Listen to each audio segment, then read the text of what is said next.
বিভিন্ন ধরনের স্টার্টারের ভিড়ে আজ ডিমের চপের স্থান প্রায় অবলুপ্তির পথে। তবে বাঙালি কি কন্যাযাত্রী বা বরযাত্রীর প্যাকেটে ডিমের চপকে ভুলে যাবে এত সহজে? দিব্যেন্দু এবং তার বেঙ্গলি ইটস অ্যান্ড ট্রিটস চ্যানেলের পক্ষ থেকে সেটা কি করে হতে যাওয়া যায়। তাই আজকে আমরা সহজ উপায়ে কিভাবে ডিমের চপ বাড়িতে বানিয়ে নিতে পারি, তাও আবার গোটা ডিম দিয়ে, সেটা চলুন দেখে নিই। আমার বাড়িতে 4 জন লোক, তাই আমার হিসেব মতো 4টে ডিম আমি এখানে সেদ্ধ করতে দিয়ে দিয়েছি। আপনার বাড়ির লোকজনের সংখ্যা হিসেবে আপনি সেটা করে নেবেন। সেদ্ধ করার জন্য আমরা এখানে প্রথমে জলের মধ্যে 2 চামচ ভিনিগার এবং হাফ চামচের কাছাকাছি নুন অ্যাড করে দেবো। এবার সময় থাকতে থাকতে ডিমগুলো এর মধ্যে অ্যাড করে দেবো। অ্যাড করার সময় ভুলবেন না কোনো সময় দাঁড়িয়ে আপনাদের হাত যেন না পুড়ে যায়। ওই মোটামুটি 8 থেকে 10 মিনিটের কাছাকাছি হয়ে গেলে ডিমগুলোকে তুলে নেবো একটা ঠান্ডা জলের পাত্রের মধ্যে। সেগুলোকে ছাড়িয়ে আলাদা করে সাইড করে রেখে দেবো। এবার আমাদের কাটাকুটি করে নেওয়ার পালা। ও সরি, চলুন আগে কর্নফ্লাওয়ারের স্লারিটা বানিয়ে রাখি, যেটার মধ্যে চুবিয়ে আমরা ডিমগুলোকে কোটিং করার সময় কাজে লাগবে। একটা উঁচু বাটিতে 2 চামচ কর্নফ্লাওয়ার, সামান্য একটু জল দিয়ে স্লারিটা বানিয়ে আগে থেকে সাইড করে রেখে দেবো। এবার চলুন তাহলে কাটাকুটিগুলো করে ফেলি। এখানে আমাদের কিছুটা রসুন লাগবে, আদা লাগবে, মোটামুটি 1খানা থেকে 1.5খানা কাছাকাছি পেঁয়াজ লাগবে, লঙ্কা লাগবে। সবগুলোকে কুচি কুচি করে আমরা এখানে কেটে নেব। আর যতক্ষণ এই কাটাকুটির প্রসেস চলছে, আপনারা নিচে যে কমেন্ট অপশন আছে সেখানে গিয়ে কমেন্ট করে বলুন তো লাস্ট কবে আপনারা ডিমের চপ খেয়েছিলেন, আর আপনাদের পাড়ায় কোন দোকানে সব থেকে ভালো ডিমের চপ পাওয়া যায়। ইনফ্যাক্ট বেঙ্গলে তো চপ শিল্প স্পেশাল নাকি, তার একটু মান রাখতে হবে না? এবার আমরা আলুটা যেটা আগে থেকে সেদ্ধ করে রেখেছিলাম সেটার খোলা এরকমভাবে ছাড়িয়ে নেব। আলুটা সেদ্ধ করার সময় এরকমভাবে খোলা সমেত সেদ্ধ করার চেষ্টা করবেন, তাহলে আলুটা বেশি ভ্যাদভ্যাদে হয়ে যায় না। এবার এই আলুগুলোকে আমি একটা গ্রেটারের থ্রু দিয়ে এরকমভাবে গ্রেট করে নেব। আপনি চাইলে হাতে করে মেখেও নিতে পারেন। এবার আমাদের মশলাটা তৈরি করে নেওয়ার পালা।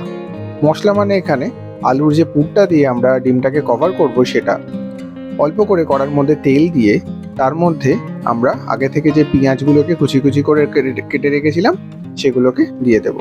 হালকা ভেজে নেওয়ার পর তার মধ্যে আমরা অল্প করে নুন অ্যাড করব। হালকা হাতে নেড়ে চেড়ে নিয়ে এরপর আগে থেকে যে লঙ্কা, আদা এবং রসুনগুলোকে কুচিয়ে রেখেছিলাম সেটা এর মধ্যে দিয়ে দেব। লঙ্কাটা বেশি হয়ে রয়েছে একটুখানি, আপনারা আটকে ওঠার কিছুই নেই, কেননা গোটা ডিমের যেহেতু চপ করব, তার মধ্যে বাইরের কভারটা যদি একটু মশলাদার না হয় তাহলে সেটার মজা আসবে না। এবার আগে থেকে 2খানা টমেটো আমি চপ করে রেখেছিলাম, সেটাও এবার অ্যাড করে দেবো। এবার মশলাটাকে ভালো করে নেড়েচেড়ে নিয়ে কষিয়ে নিয়ে তার মধ্যে অল্প অল্প করে গুঁড়ো মশলাগুলো অ্যাড করব। 1 চামচ জিরে গুঁড়ো, 1 চামচের কাছাকাছি আমচুর পাউডার, অল্প একটু লাল লঙ্কার গুঁড়ো, হাফ চামচ মতো হলুদ এবং হাফ চামচ মতো গোলমরিচের গুঁড়ো। ভালো করে নেড়েচেড়ে নিয়ে মশলার গন্ধটা ওখান থেকে চলে গেলে আমরা এর মধ্যে আগে থেকে যে আলুটা গ্রেট করে রেখেছিলাম সেগুলোকে এর মধ্যে অ্যাড করে দেবো। এরপর পুরো জিনিসটাকে ভালো করে মিশিয়ে নিয়ে সুন্দরভাবে ভাজা ভাজা করে নেব, যাতে ওয়াটার কন্টেন্টটা এইটার মধ্যে থেকে মেজরিটি অফ পোর্শন বেরিয়ে যায়। তারপর মোটামুটি কাজকর্ম হয়ে গেলে তার মধ্যে এরকমভাবে ধনেপাতাগুলোকে কুচিয়ে অ্যাড করে দেবো, তাতে খুব সুন্দর একটা ফ্লেভার থাকে। প্রথমেই ধনেপাতাগুলো অ্যাড করলে তার ফ্লেভারটা চলে যায়, লাস্টে একদম কড়ার আঁচ কমিয়ে দিয়ে ধনেপাতাগুলোকে অ্যাড করবেন, তাহলে দেখবেন তার টেস্টটা দুর্দান্ত আসবে। এরপর আমাদের ডিমগুলোকে ম্যারিনেট করে নেওয়ার পালা।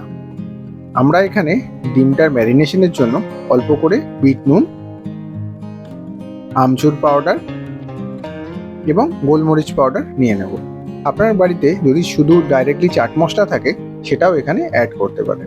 যেহেতু এক্ষেত্রে গোটা ডিম দিয়ে ডিমের চপটা বানাচ্ছি, এইভাবে মশলাটা বানিয়ে মাঝখানে একটুখানি অ্যাড করে দিলে তাহলে তার ফ্লেভারটা খুব সুন্দর আসে। কেননা ডিমের ইটসেলফ খুব একটা ফ্লেভার আমাদের মুখে পড়ে না, মাঝখান থেকে যদি এই রকমভাবে মশলা অ্যাড করে দেওয়া হয় তাহলে ডিমটা যখন মাঝখানে কুসুমের পোর্শনটা মুখে আসবে, তার সাথে সাথে এই মশলাটা মুখে আসবে, তার সাথে সাথে বাইরের আলুর পুরটা মুখে আসবে, তার টেস্টটা জাস্ট অসাধারণ হয়ে যাবে। এইভাবে সমস্তগুলো করার পর বাদবাকি মশলাটা আমরা এখানে ব্রেড ক্রাম্বের মধ্যে অ্যাড করে দেব। এবার প্রত্যেকটা ডিম হাতের মধ্যে নিয়ে তার উপরে এইরকমভাবে আলুর পুরের একটা হালকা আস্তরণ অ্যাড করব। জাস্ট জিভে জল চলে আসছে। পুরো জিনিসটাকে এরকমভাবে একটা কভারিং করার পর আমরা এখানে ব্রেড ক্রাম্বের মধ্যে অ্যাড করে দেবো। আপনারা চাইলে পুরো প্রসেসটা হাফ ডিমের ক্ষেত্রেও করতে পারেন, কিন্তু এক্ষেত্রে আমি পুরো ডিম করেছি, কেননা গোটা ডিমের চপ আমার দুর্দান্ত লাগে।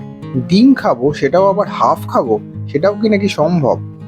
এরপর এই যে ডিমের গোলাগুলো তৈরি করেছি সেগুলোকে ব্রেড ক্রাম্পের মধ্যে অ্যাড করে দিয়ে উপরে একটা হালকা আস্তরণ দিয়ে দেব। তারপর দাঁড়িয়ে আগে থেকে যে আমরা কর্নফ্লাওয়ারের স্লারিটা তৈরি করে রেখেছিলাম তার মধ্যে এই ডিমের গোলাগুলোকে অ্যাড করে দিয়ে হালকা করে একটু ভিজিয়ে নিয়ে আবার একবার ব্রেড ক্রাম্পসের মধ্যে চুবিয়ে নেব। এক্ষেত্রে এক হাত দিয়ে আপনারা ভিজে কাজগুলো করলে আর এক হাত দিয়ে ব্রেড ক্রাম্পগুলো লাগিয়ে নিতে সুবিধা হবে। আপনাদের পছন্দসই হাত ইউজ করে আপনারা এই কাজটা করতে পারেন। আমি ডান হাত দিয়ে চুবিয়েছিলাম, তাই বাঁ হাত দিয়ে ব্রেড ক্রাম্পগুলো লাগাচ্ছি। আপনারা বাঁ হাত দিয়ে চোবালে ডান হাত দিয়ে ব্রেড ক্রাম্পগুলো লাগাতে পারেন। ইটস আপ টু ইউ, যে হাতে আপনি যেটা স্বচ্ছন্দ বোধ করবেন। এবার সমস্তগুলো গড়া হয়ে গেছে। এরপর একটা টিফিন বক্সের মধ্যে এরকমভাবে কাগজ ছড়িয়ে দিয়ে তার উপর এই যে আগে থেকে চপগুলো তৈরি করে রেখেছিলাম সেগুলোকে রেখে ফ্রিজের মধ্যে মোটামুটি আধা ঘন্টা সেট হওয়ার জন্য আমি রেখে দেবো। তারপর যখন ইচ্ছা বার করে সেটাকে ভেজে খেয়ে নেওয়ার পালা। এবার তেল আমি বসিয়ে দিয়েছি এবং কড়ার মধ্যে চপগুলো ভাজতে আমি দিয়ে দিচ্ছি। যতক্ষণ আমি চপগুলো ভাজতে দিচ্ছি ততক্ষণ পর্যন্ত আপনারা আপনার স্ক্রিনের রাইট হ্যান্ড সাইডে নিচের দিকে সাবস্ক্রাইব লেখা বাটন রয়েছে, সেটাকে প্রেস করে চ্যানেলটাকে সাবস্ক্রাইব করে নিতে পারেন। আর যদি ভিডিওটা ভালো লেগে থাকে তাহলে আপনার বন্ধু বান্ধবের মধ্যে শেয়ার করতে ভুলবেন না। আর এই ডিমের চপটা কেমন লাগলো আপনারা নিজেদের বাড়িতে বানান এবং তারপর সেটা ছবি তুলে আমাকে ফেসবুক বা ইনস্টাগ্রাম বা ইউটিউবে আমাকে ট্যাগ করে প্রোভাইড করতে পারেন।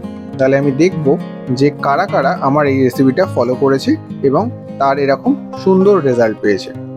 আর এরকম সুন্দর গরম গরম ডিমের চপ দিয়ে কার সন্ধেটা জমে উঠলো সেটা আমি দেখার জন্য অধীর আগ্রহে ওয়েট করে থাকবো। Thanks for watching this video.